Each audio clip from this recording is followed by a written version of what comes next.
some readings on Tao of Jeet Kune. We're on page 164. Questions, comments, let me know.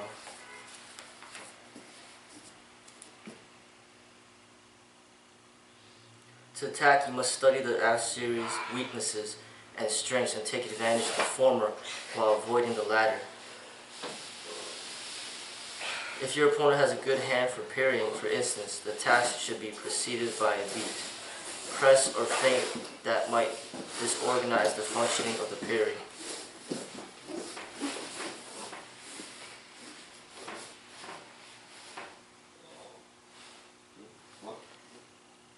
All attacking movements must be made as small as possible, that is, with the least deviation of the hand necessary to induce the opponent to react. Caution demands that the attack should be completed, covered, or augmented by necessary defensive tactics whenever possible.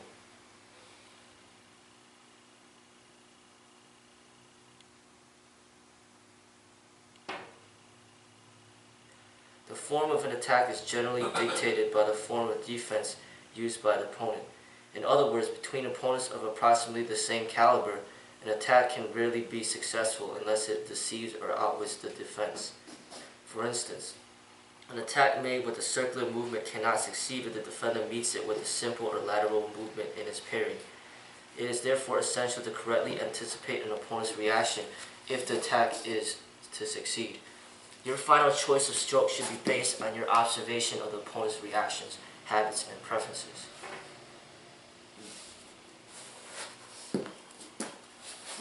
It is dangerous for a fighter to launch himself into complicated compound attacks, where there are several periods of movement time in which an opponent can land a stop hit.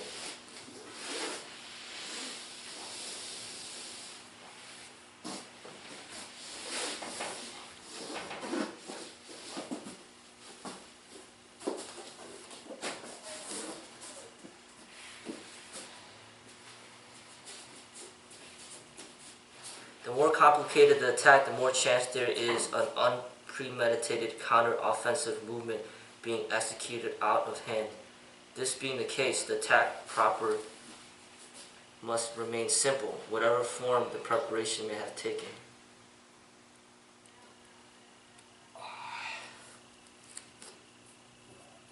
Preparation of attack.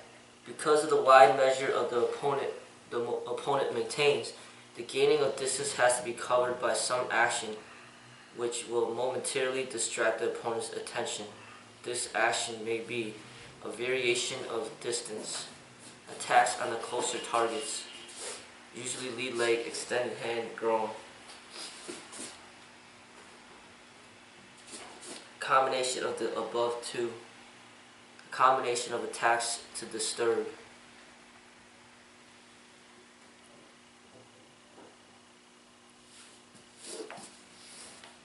Preparation of attack is the action taken by the attacker to make an opening for his attack.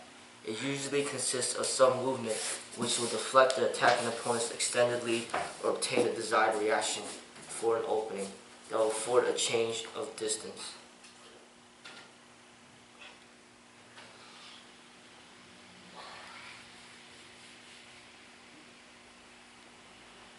An aggressive opponent can often be drawn within distance by a series of steps backward, which are progressively shortened.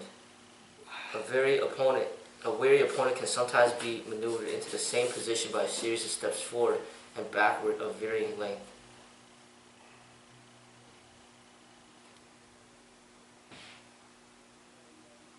Fighters resort to preparations in an attempt to obtain some form of reaction from their opponents when feints have failed to fulfill that purpose.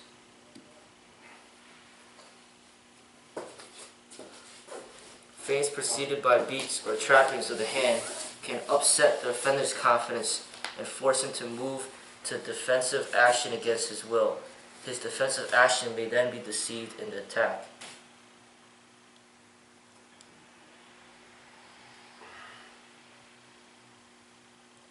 Beats, change beats, engagements, and changes of engagement will either fix the opponent's hand in a particular line, causing him to contract and slow down his reactions, or will make him parry sooner or with less control than he intended.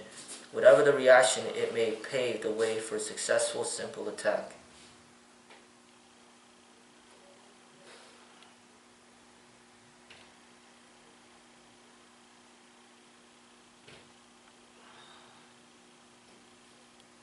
By deflecting or trapping the hand while stepping forward, the possibility of a successful stop hit from the opponent has been limited.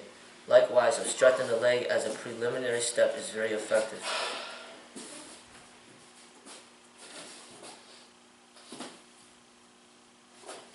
When trapping, make sure the lines are either covered or augmented with trunk swing or supplementary guards. The movements must be tight. Also seize any opportunity to stop hit or time hit in the midst of trapping.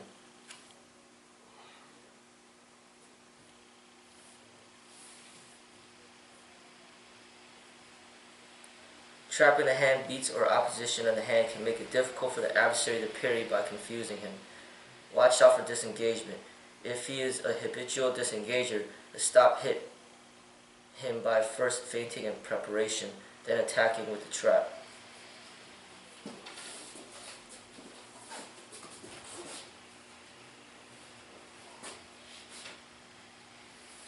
When a step forward and an action on the opponent's hand are made simultaneously, it is known as a compound preparation.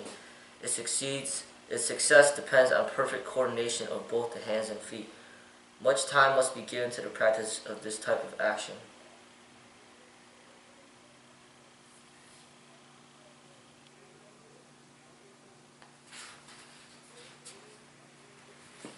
Experiment on the above with the idea of using economical trapping to either immobilize or draw a reaction and then slipping in a solid, maiming thrust or kick to an extremely delicate vital spot.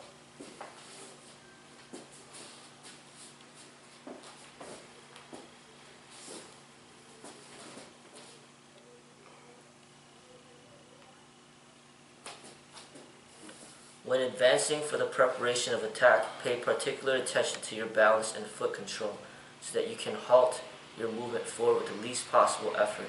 Short, rapid steps will ensure this, as your center of gravity is less likely to be shifted than if you made long and rushed steps.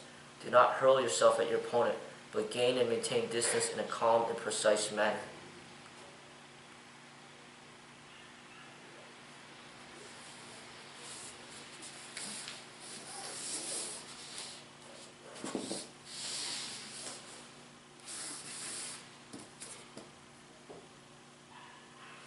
If the attack by preparation is repeated too often, it will draw a stop hit rather than a parry.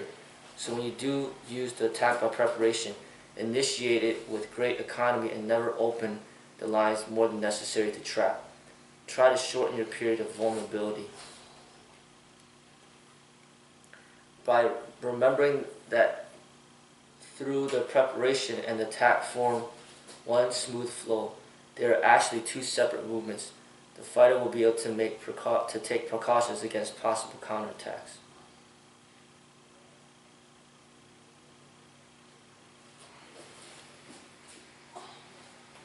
When practicing the preparations, the pupil should execute them on his partner's engagement, change of engagement, and feints.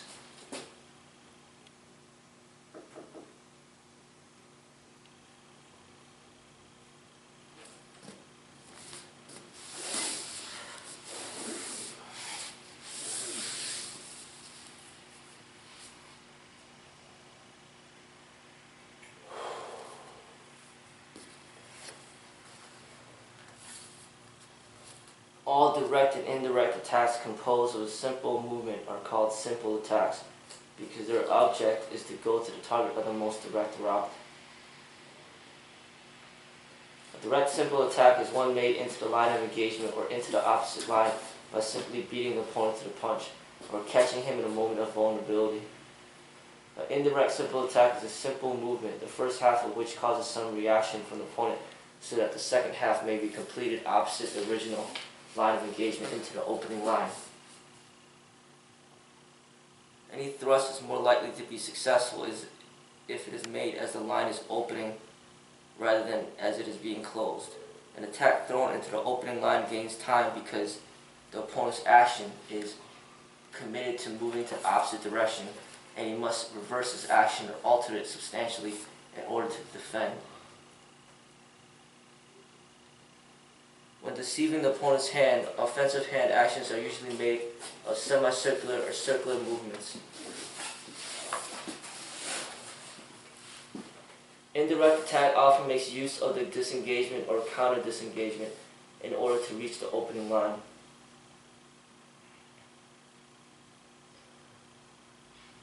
The disengagement is one simple movement of passing the hand from the line of engagement into the opposite line, attacking from a closed line into an open line.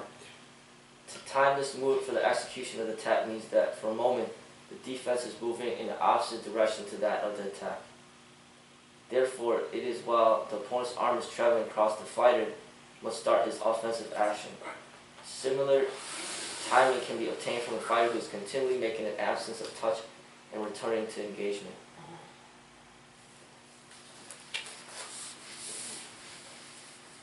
Note, supplement the disengagement with the parry, an inline thrust, head movement, changing of level, trunk movement, etc. And going from a high to a low line or vice versa, a supported disengagement is favored. And going from right to left or vice versa, the acts are done by cutting over, moving diagonally across the opponent's line of engagement.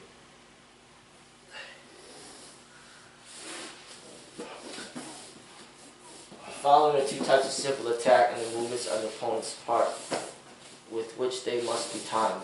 It is also a drill that must be returned to at regular intervals. Direct attack on the absence of touch. The engagement. The change of engagement. The step forward with and without the above. Indirect attack with disengagement on the beat. The engagement. The change of engagement. The first three executed with the step forward.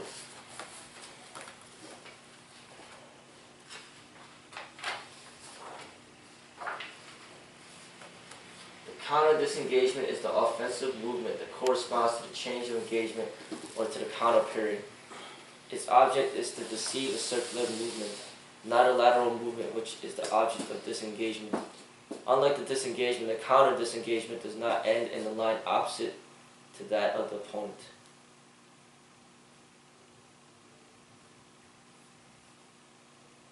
Example, the attacker engages his opponent in 60. Attacker's high outside line. The defender disengages in a circular motion to the opposite line. The attacker follows circularly, brings the defender's hand back to the original line and attacks.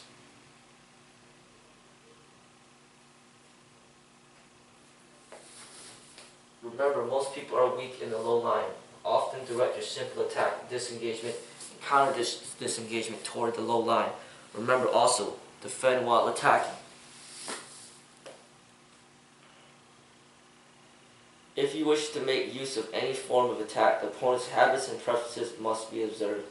Success in simple attack, especially direct or indirect, lies in correct selection. The attack must correspond to whatever movement is being or may be made by the adversary. Thus, it is dangerous to attack with just anything that comes to mind.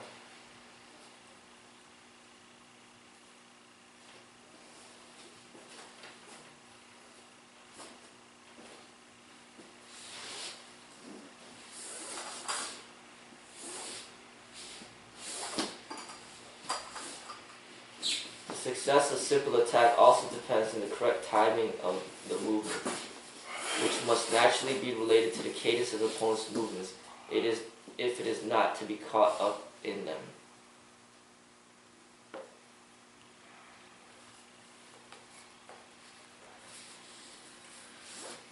Simple attacks started within distance of the adversary should land, if properly made, provided the adversary does not supplement the parry by retreating.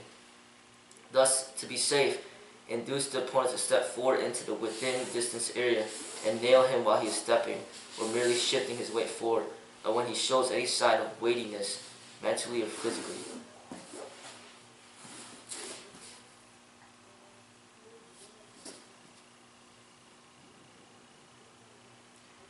Use an innocently detached rhythm with the opponent. Once into the attack, concentrate on the determination to land with mechanical efficiency and correct timing. To ensure the success of a simple attack, coordinate all into a powerful one. Maintain a continuous looseness throughout and develop smooth, explosive speed. Relax any tension while awaiting the opportunity to launch the attack. Through correctly found distance will only give a short, jerky movement, will cause you to move too soon, or will give the opponent an indication of your intention. This fact cannot be stressed too often. Relaxation will bring about smoothness, precision, and speed. Don't forget, before initiation, stay loose but poised. Initiation, be economical. Use one continuous movement from a state of neutrality. In fight, employ the most economical use of movement and force along the most direct line of attack, backed by tight covering. After initiation, use a quick natural flow to recover the small basic bent knee position.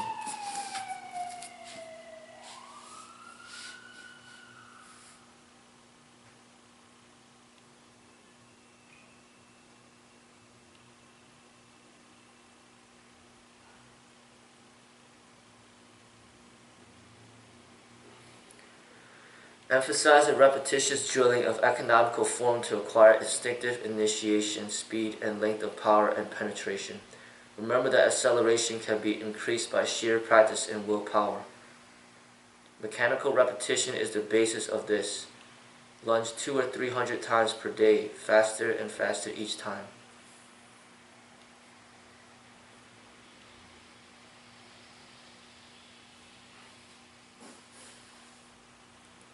It is important to recognize that no amount of science can compensate for the lack of striking power, and powerful hitting is terribly discounted unless it is well timed, rapid, and accurate.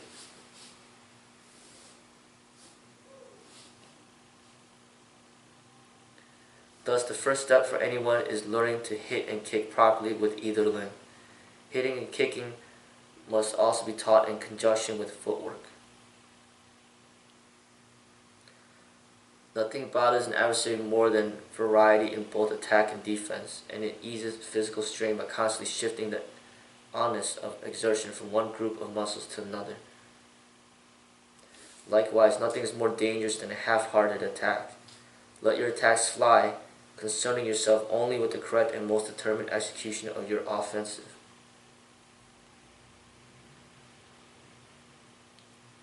While attacking, you should look as boldly aggressive as a beast of prey without becoming reckless, in order to bring pressure at once upon the adversary's morale. Possess the eye of an eagle, the cunning of a fox, the agility and alertness of a cat, with the courage, aggressiveness, and fierceness of a panther, the striking power of a cobra, and the resistance of a mongoose.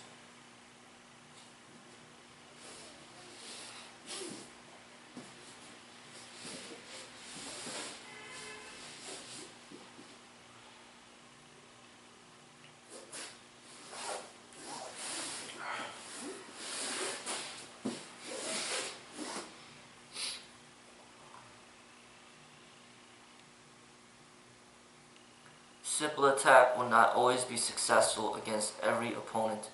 Other means will have to be devised as well. Learn as many varied defensive moves and as many useful and varied hits as possible. Then you will be able to cope with varied styles as they come along.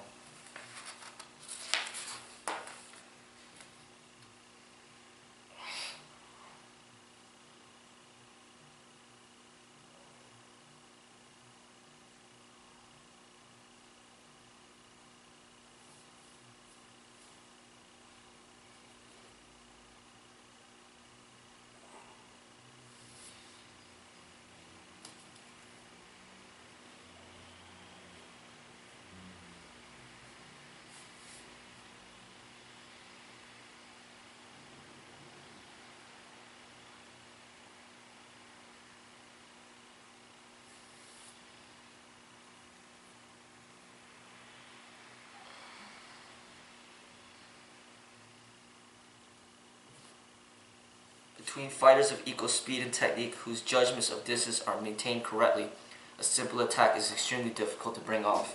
The fighter has to solve the problem of making up his disadvantage in distance and simultaneously gaining time. By use of compound attack, he can do so.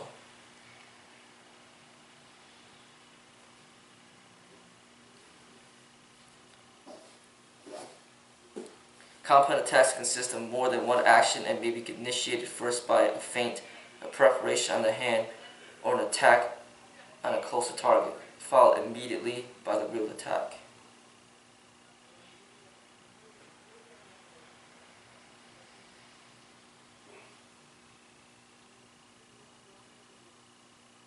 The first movement in a combination should start from a small basic bent knee stance. It should be initiated from economical flow without telegraphing. A smooth, surprising extension. Basically, compound attacks are a combination of the four forms of simple attack: thrust, simple engagement, counter engagements, and cutovers.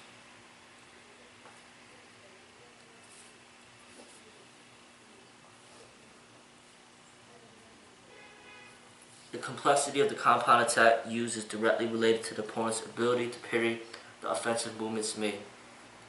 When choosing the strokes to be used in a compound attack, success will depend on a correct anticipation of the form of parry, front hand or rear hand, lateral or circular, which the opponent will make in answer to the feint or first attack. Before using a compound attack, therefore, it is essential to observe and gain some idea of the opponent's likely reaction.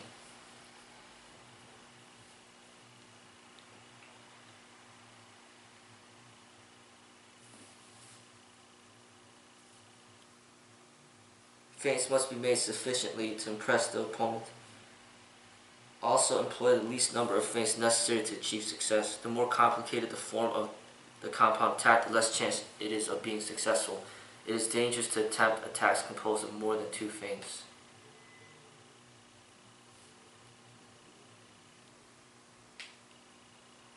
Simple compound attacks, those comprised of just one feint or prior offensive action, 1-2, high-low, low-high, etc., will have all the more chance of success if they are delivered on the opponent's preparation, in particular on the step forward. Compound attacks may be of no avail if they are badly timed or if a favorable opportunity is not seized. Many compound attacks fail because the attacker forgets to regulate the speed of his feints in such a way that they are moving just ahead of the offensive movement. Thus, it is essential to find both cadence and preferences in the opponent's defense. Compound attacks may be short, fast combinations, crispy.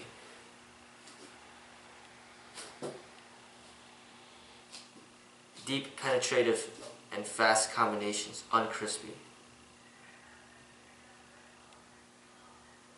All blows strive to exert maximum force for what they are worth. That is why some need more forceful reinforcement, thus the idea of combinations.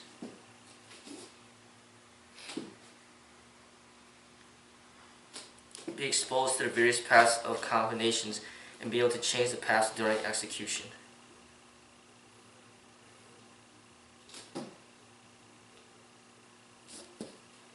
During gaps of combinations, insert non-commitments to distract the opponent or to impose positioning or the flow. Delicacy to score without destroying the overall balance and flow of the combination. Finger jabs, finger fan, finger flicks, backhand, palm thrusts.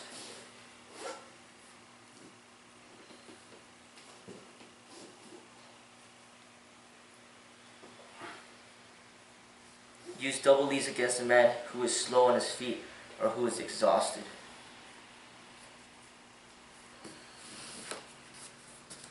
Some boxing combinations preceded by feints. Right jab, left cross, 1-2. Right jab, right uppercut. Right jab, left cross, right hook. Right jab, right uppercut, right hook. Right jab, right hook. Right jab, body hook. Left body thrust, right hook. Left body thrust, right body hook.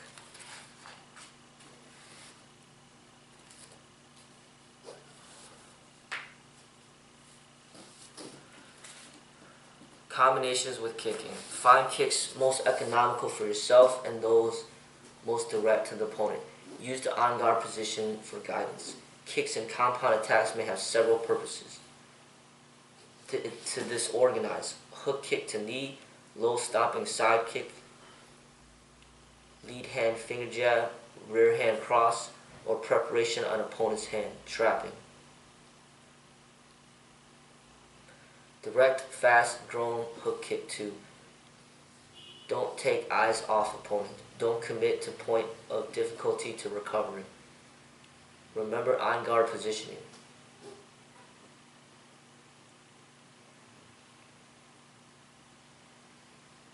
Shin knee counter stop kick 2. At opponent's initiation, during development, at completion, in repose. Low hand strike to high lead hook kick against right stancer. Low hand strike to high reverse hook kick with rear leg.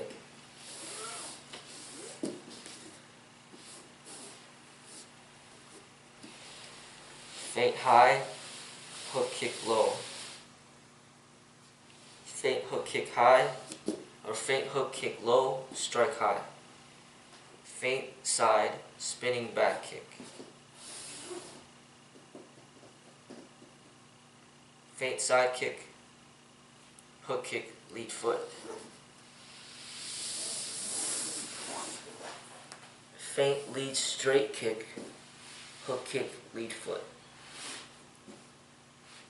Rear foot sweep feint, lead hook kick.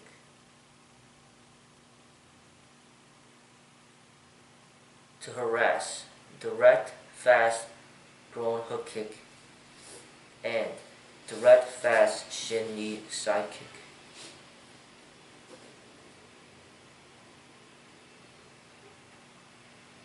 The follow-up would be affected by whether the opponent is caught flat-footed or on the way back.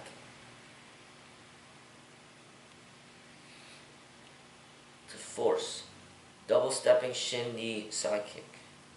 Side kick led by a reverse hook kick with the hand. Hook kick led by a reverse hook with the hand.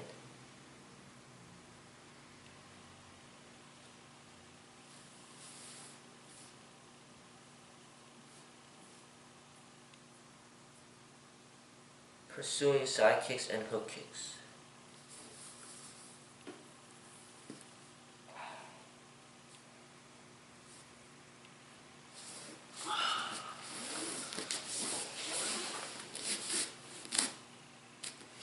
In studying combinations of kicks and hands, re-examine the idea of the most economical moves for yourself and those moves most direct to the opponent in light of combination movement. Shift back and forth from leg to hand, from hand to leg, and vary the heights. Go high, low, high, or safety triples. Low, high, low, high.